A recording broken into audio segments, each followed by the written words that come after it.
नमस्कार, मैं हूं अंकुर और आप देख रहे हैं सत्य हिंदी का न्यूज बुलेटिन। एक नजर अब तक की सुर्खियों पर। बांग्लादेश में शेख हसीना सरकार के इस्तीफे के बाद हिंदुओं के साथ हिंसा की लगातार खबरें आ रही हैं। अब इस मसले पर समाजवादी पार्टी के मुखिया अखिलेश यादव ने अपनी प्रतिक्रिया दी। उन्होंने कहा कि कोई भी समुदाय, चाहे वो बांग्लादेश का अलग नजरिए वाला बहुसंख्यक हो या हिंदू, सिख, बौद्ध या कोई अन्य धर्म पंथ मान्यता मानने वाला अल्पसंख्यक, कोई भी हिंसा का शिकार नहीं होना चाहिए। अखिलेश यादव ने आगे कहा कि भारत सरकार द्वारा इस मामले को अंतर्राष्ट्रीय स्तर पर मानवाधिकार की रक्षा के रूप में सख्ती से उठाया जाना चाहिए। ये हमारी प्रतिरक्षा और आंतरिक सुरक्षा का भी अति संवेदनशील विषय है। बांग्लादेश में हिंदुओं पर हो रहे नरसंहार पर अब प्रियंका गांधी बोली हैं। उन्होंने कहा कि पड़ोसी देश बांग्लादेश में अल्पसंख्यकों पर लगातार हमलों की खबरें विचलित करने वाली हैं। किसी भी सभ्य समाज में धर्म, जाति, भाषा या पहचान के आधार पर भेदभाव, हिंसा और हमले अस्वीकार्य हैं। हमें उम्मीद है कि बांग्लादेश में जल्द हालात सामान्य होंगे और वहां की नवनिर्वाचित सरकार हिंदू, ईसाई और बौद्ध धर्म को मानने वाले लोगों के लिए सुरक्षा व सम्मान सुनिश्चित करेगी।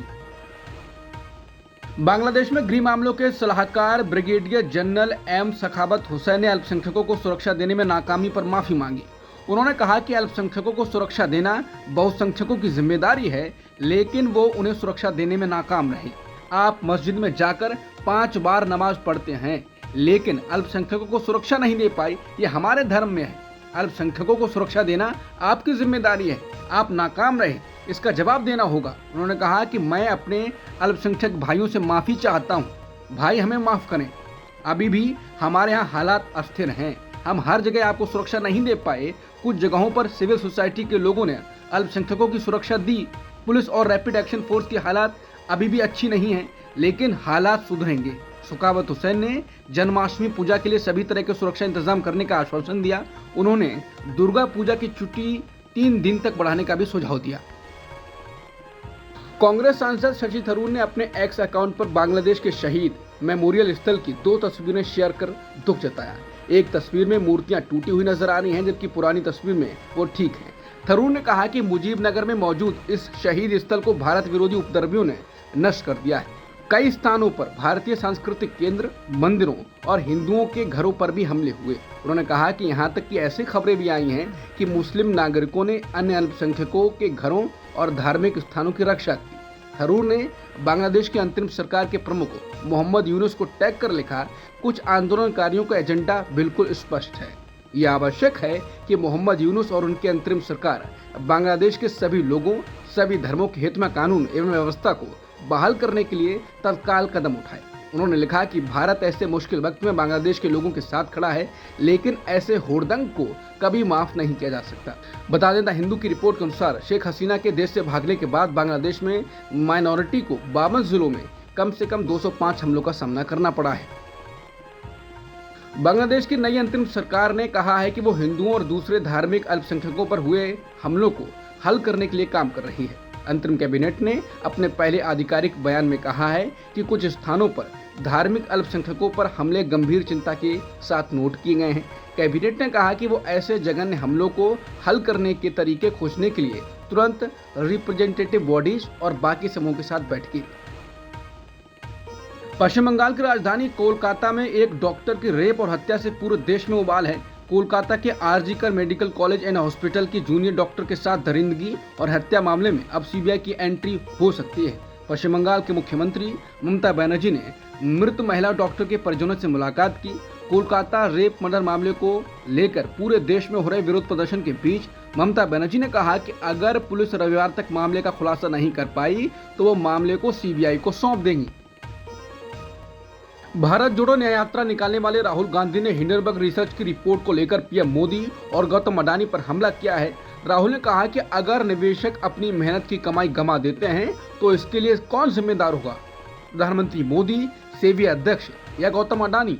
उन्होंने ये भी कहा कि अमेरिकी शॉर्ट सेलर फर्म की हालिया रिपोर्ट से स्पष्ट रूप से संकेत मिलता है कि प्रधानमंत्री मोदी आरोपों के खिलाफ संयुक्त संसदीय समिति यानी जेपीसी की जांच से क्यों डरते हैं।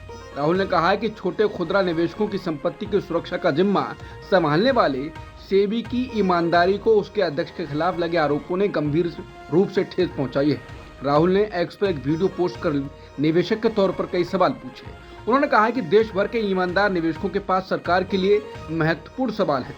सेबी के अध्यक्ष माधवी पुरी बुच ने अभी तक इस्तीफा क्यों नहीं दिया? उन्होंने कहा कि सामने आए नए और बेहद गंभीर आरोपों के मद्देनजर क्या सुप्रीम कोर्ट इस मामले की फिर से स्वतः संज्ञान लेकर जांच करेगा। राहुल ने आगे कहा कि अब ये पूरी तरह से स्पष्ट हो गया है कि प्रधानमंत्री मोदी जेपीसी जांच से इतना क्यों डरते हैं और इससे क्या पता चल सकता है।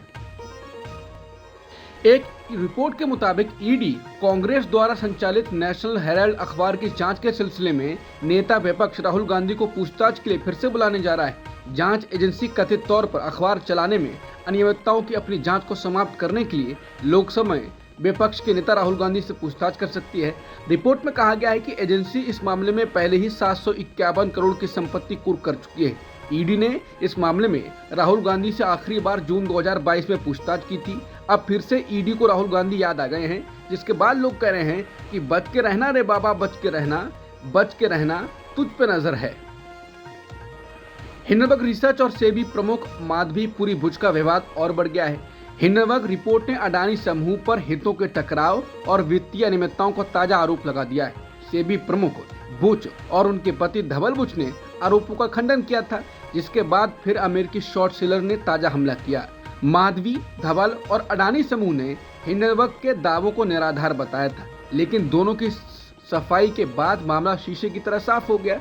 हिंडनबर्ग ने एक्स पर एक बयान में कहा कि हमारी रिपोर्ट पर सेबी चेयरपर्सन माधवी बुच की प्रतिक्रिया में कई महत्वपूर्ण स्वीकारोक्ति शामिल हैं और कई नए महत्वपूर्ण सवाल खड़े हो गए हैं। यानी माधवी बुच ने अपनी सफाई देते हुए आरोपों को स्वीकार कर लिया है और इससे नए सवाल खड़े हो गए। बुच के किसी भी गलत काम नहीं करने के दावों पर पलटवार करते हुए हिंडनबर्ग ने आरोप लगाया कि इसकी रिपोर्ट पर उनकी प्रतिक्रिया अनिवार्य रूप से पुष्टि करती है कि उन्होंने गौतम अडानी के भाई विनोद अडानी द्वारा कथित तौर पर निकाले गए धन के साथ एक अस्पष्ट बरमूडा मॉरिशस फंड में निवेश किया था।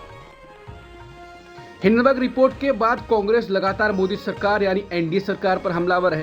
कांग्रेस ने अब मोदी सरकार की आलोचना की है और स्वयं घोषित नॉन बायोलॉजिकल पीएम और एक पूरी तरह से बायोलॉजिकल बिजनेसमैन से जुड़े मोदानी मेगा स्कैम की जेपीसी जांच की मांग की। इसके साथ ही धमकी दी है कि अगर मामले की जेपीसी जांच की उनकी मांग नहीं मानी गई तो वो देशव्यापी विरोध प्रदर्शन कर शुरू करेंगे। इसके अलावा कांग्रेस महासचिव जयराम रमेश ने सेबी अध्यक्ष माधवी बुच के इस्तीफे की मांग की और सेबी पर जिस तरह के आरोप लगे हैं उसके बाद सुप्रीम कोर्ट से मांग की है कि अडानी जांच को सीबीआई या विशेष जांच दल के पास ट्रांसफर कर दिया जाए। बीजेपी सांसद और पूर्व कानून मंत्री रविशंकर प्रसाद ने हिंडनबर्ग रिपोर्ट को पूरी तरह आधारहीन बताया। उन्होंने एक प्रेस कॉन्फ्रेंस में कहा कि कांग्रेस पार्टी, इंडी गठबंधन के लोग और उन्हें प्रमोट करने वाले टूल किट के लोग भारत को आर्थिक रूप से अस्थिर करने के षड्यंत्र में जुटे हैं। रविशंकर प्रसाद ने कहा कि हिंडनबर्ग की रिपोर्ट शनिवार को रिलीज हुई, रविवार को हल्ला मचा ताकि सोमवार को पूरे कैपिटल मार्केट को अस्थिर किया जा सके। उन्होंने कहा कि सुप्रीम कोर्ट के क्षेत्राधिकार में अपनी जांच पूरी करने के बाद सेबी ने हिंडनबर्ग के खिलाफ जुलाई में एक नोटिस जारी किया था।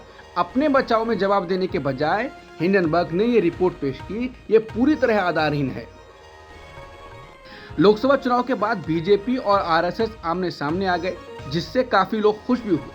हालांकि अब फिर से साथ मिलकर दोनों संगठन जोर लगाने लगे हैं। अब भाजपा ने आगामी महाराष्ट्र और हरियाणा विधानसभा चुनावों के लिए आरएसएस बीजेपी कोऑर्डिनेशन कमेटी का गठन किया है। महाराष्ट्र में आरएसएस के संयुक्त महासचिव अतुल लेमे को अभियान के लिए भाजपा और आरएसएस के बीच कोऑर्डिनेशन स्थापित करने के लिए कहा गया है।